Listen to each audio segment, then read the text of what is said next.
আমি না এইভাবে কখনো তরকারি রান্না করিনি। এইভাবে রান্না করিনি মানে উস্তে দিয়ে, আলু দিয়ে আর হচ্ছে এই ভোলা মাছ, কেউ বলে ভোলা মাছ, কেউ বলে পোয়া মাছ। তবে আমাদের খুলনার ভাষায় কিন্তু ভোলা মাছ বলে। মাছগুলা কিন্তু অনেক বড় বড় ছিল।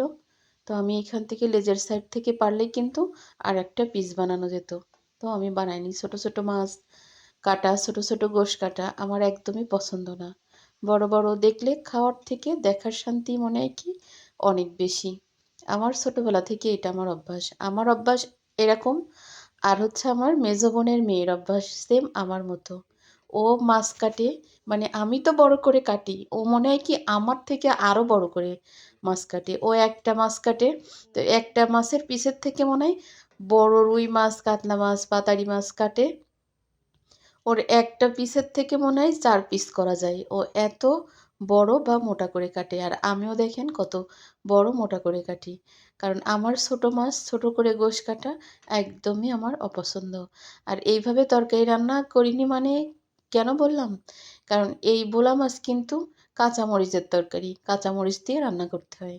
তা আমি ফ্রিজ খুলে দেখতেছি কি মাত্র ৬ টা কি ৭ টা কাঁচামরিচ আছে। আমি একদমই কালকে দেখিনি যে আমার কাঁচামরিচ শেষ হয়ে গেছে। রাতে ছেলেকে আনতে বললে অবশ্যই নিয়ে আসতো।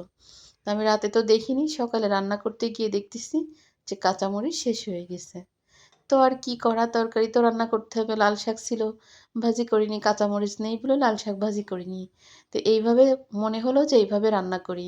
আমি তো ফেসবুকে অনেক এইভাবে রান্না করতে দেখেছি। তো সত্যি যে এত ভালো লাগে তা কিন্তু বুঝিনি। তো আজকে রান্না করে খেয়ে বুঝলাম অনেক ভালো লাগিছে বা অনেক স্বাদ লাগিছে।